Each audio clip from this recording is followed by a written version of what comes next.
Guys, welcome back to the channel. Figured since I did a video on the B5, I might as well do a video on the B9.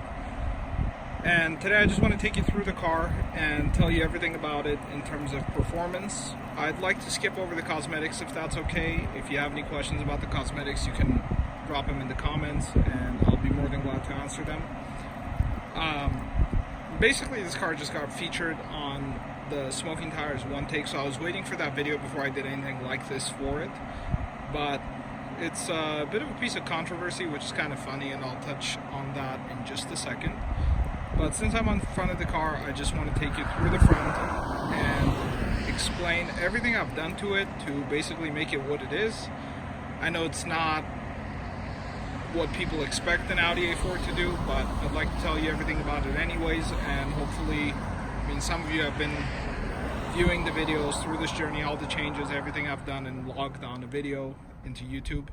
I appreciate your support, and yeah, let's just start from the front and kind of make our way back and tell you everything there is. On the front side of the car, we ended up here. I'll take it from the beginning. There's an ECS tuning front mount intercooler, which is a far larger and taller size than the factory intercooler. I ended up going with the charge pipe kit combo, which ended up saving me quite a bit of money, so I'm very happy about that. I'm very happy about my decision to get the whole thing. Reinforced and sturdier charge pipes. They're larger and they mount up right into the intercooler, stock fitting. There was no need for modification. So the necessity on the intercooler came from heat soaking constantly on track, and that's kind of eliminated that, and I haven't heat soaked ever since. Kind of moving a little bit forward on the underneath the hood. I don't know if you can see it, the lighting kind of sucks here, but for breathing, obviously one of my favorite companies, the majority of parts are from 034. This is the 034 P34 intake with the enlarged turbo inlet hose. As you can see right here, it's made out of silicone, and this thing's plenty sturdy. One of my favorite things about it is the fact that it looks kind of looks stock. Nobody can really tell. These are the charge pipes. I don't know if you could see it. It's kind of just sitting right there. Let me try to focus on it. That's a part of the charge pipe that leads into the intercooler, and you can see the ECS clamp with their little silicone adapter. Underneath this guy, which I'm not going to take off, are sitting bone stock Audi RS3 ignition coils and the same spark plugs that Audi puts into the RS3s and RS7s. The necessity for that came from a misfire that I had after a couple of bolt-on modifications, and that resolved it just completely fine. That was the suggestion of my shop at Pit Stop Motor Tuning, which does all the work on the car, and I haven't had any misfires ever since. Moving kind of a little further back, you can see right there, that is the 034 high flow racing cat. Now, putting something like this on your car is going to throw a check engine light, which I kind of got used to in the last year and a half of driving. After we did stage 2, that was coded out. That was part of the stage 2 ECU reflash, and that's gone. So that was just the oxygen sensor throwing a fault code. Behind that is the strut tower brace from 034 Motorsport. Now, compared to your factory strut tower brace, which is this guy and that guy, there's no cross member there. This is a solid chunk of aluminum. It's sturdier, stiffer, makes the car feel a million times better. And that cross member just kind of balances things out, makes it even more stiff. And installation, surprisingly, for going through kind of like that fake firewall, wasn't too difficult. Pit Stop got it done in a matter of an hour, I want to say. What I can show you is the H&R coilover system. I'll try to go underneath and get as much of it as I can. But in all four corners, there's an H&R street coilover system. That came out of needing a rear shock, which I blew off-roading the car. If you want to know how, just ask away. I'm kind of embarrassed to talk about it. So, going down here, in all four corners, I have a ride height adjustable. I can't even see it. There it is. Ride height adjustable H&R street coilovers, which is shocks and coils. It's done great for me. not complaining. It's not. I know it's not the most performance-oriented item out there in terms of coilover systems, but I'm very happy with it. My favorite part, which is the upper adjustable control arms for the vehicle. Now that's from 034 Motorsport. It's got the spherical end links, and I waited a while until they released something like this to be able to put it on the car, because without it, you are not going to be able to align the car as aggressively as you want for track use. They are absolutely the best bolt-on feature I've had on the car since day one, since throughout all the modifications that we've done to it, and I'm more than happy with it. My brakes are bone stock. Those rotors are day one rotors. They haven't been replaced. The car has 30,000 miles. The car has seen plenty of track time, and I'm either a horrible driver or these things are just made of unobtainium. These rotors don't have a lip. I have no idea how Audi managed to do it. There's no lip, there's no warp, and there's no issues with it. The pads, I'm on my second set of replacements, which would be kind of expected out of a track used car. The wheels, I ended up going one size down. When I got the car, it came with the factory 19-inch. I think it's something like a 10 dual spoke design. Did not like the 19-inch style. Did not like the size. I like having a bit of girth on the tire, if you want to call it that. I don't know. Somebody's gonna make a sex joke. Like to have a bit of thickness to the tire, basically, because A, it helps with the ride comfort. Believe it or not, I still care about that. And B, it's less prone to having a blowout if I kind of not paying attention to the road. That was a Giulia Quadrifoglio, just having a little fun up here. I should say Angeles Crest is really nice to drive on, but you guys got to keep it a little safe. Tire wise, these are tires I will not recommend to anyone looking to use them on a daily driver.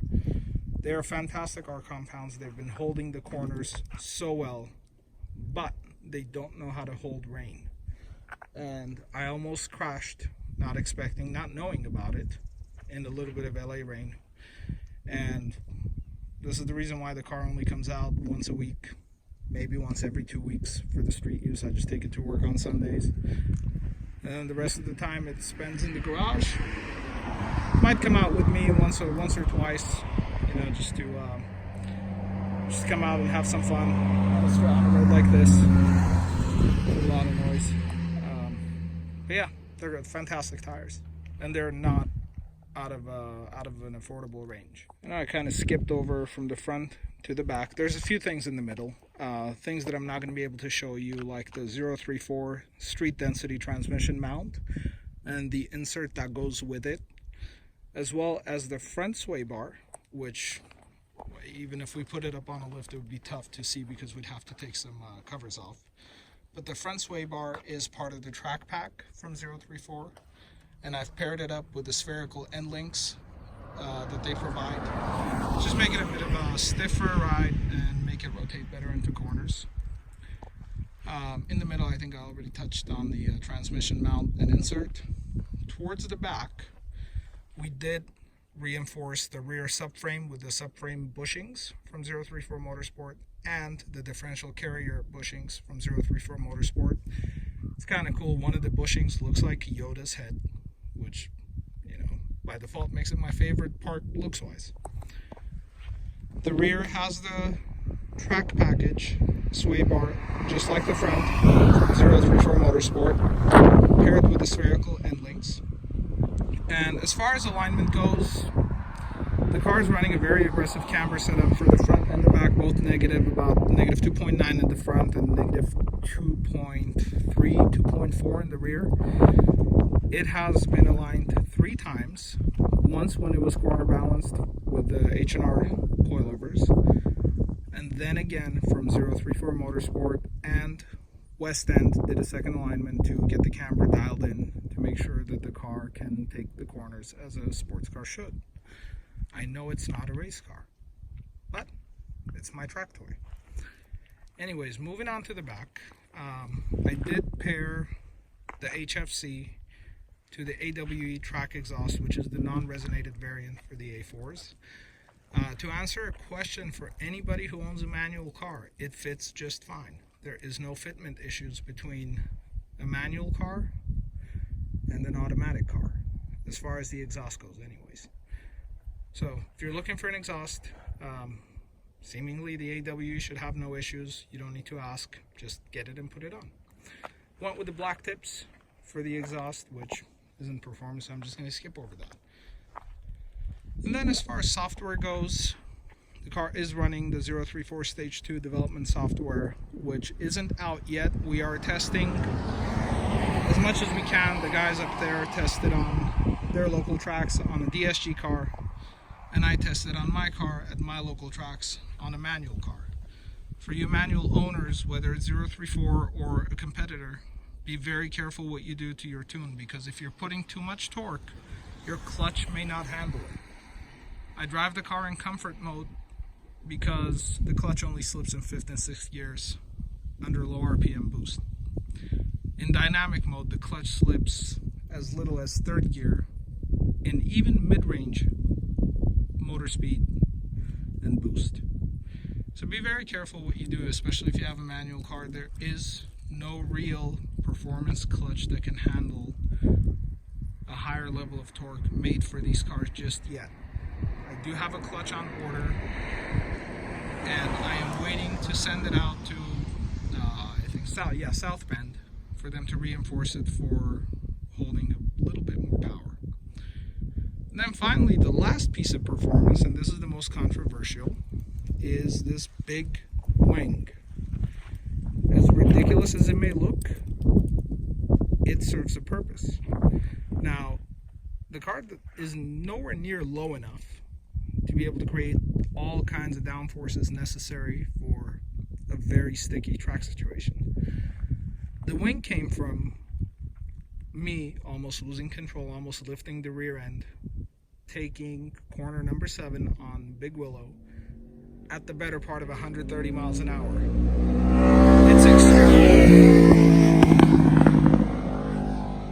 It's extremely scary, guys.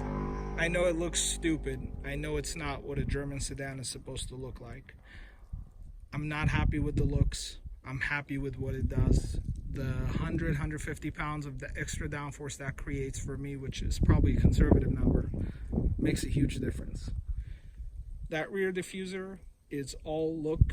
I don't see any functionality in either the rise angle or where it begins. It's just all look. So that's going to go away pretty soon. We'll be replacing it with a real tunnel.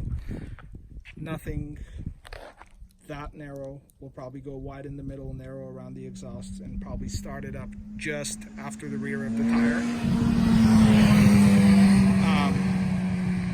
The only other thing left to discuss is going to be inside right here, and that comes from the shifter. That's a short shifter from JH Motorsport, which was custom built for this car and developed into a production model. And that's paired with the solid linkage for the shifter itself. I can show you that by going right behind the engine. And that little bridge that you see connected around either side of the exhaust, along with the linkage that leads to the shifter, was part of the package that they created for the B9 platform. Best comment wins. Come on, RS4 gauges. Poser time. And then stainless pedals, which, you could consider them to be a little bit more, performance. There's absolutely no gain except for the looks. And my brake pedal is a little bit more responsive because of the ECS stainless brake lines. They do help. And the Castrol SRF brake fluid is an exciting thing for me to try out. But, hopefully I've covered everything in the car. I think I have. Again, we're going to skip over cosmetics, electronics, OEM plus features that were programmed into the car. Leave that for the comments, guys. Oh yeah, this is the last bit. That little spoiler on the chin while it's more cosmetic than anything else, actually does act as an air dam, and it helps with the air pressure underneath the car.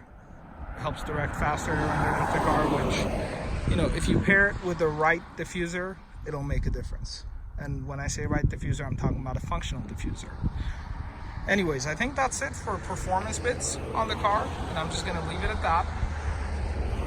The car still has its full interior, and I'm very happy about that. I don't have the means to be able to afford another luxury car, so while I can enjoy, I am going to enjoy all the luxury features in this car. The interior is not permanent. It is going to go away fairly soon. Anyways, if you guys have any questions about anything I might have missed, please by all means drop it in the comments. I'm more than happy to answer it. And like I said, the best poser comment is going to win something. And that's either going to come from that wing, or it's going to come from the RS4 gauges, which are for my eyes. Before I let you guys go, I do appreciate the support on the channel. It's a young channel with very little content, but I'm trying to grow it. And if you like the video and want more content either on the B9 or the B5, please hit the like and subscribe buttons. Your support is always appreciated. And I am going to attach a sound clip for both comfort and dynamic mode before I end the video. Thanks again for watching, guys.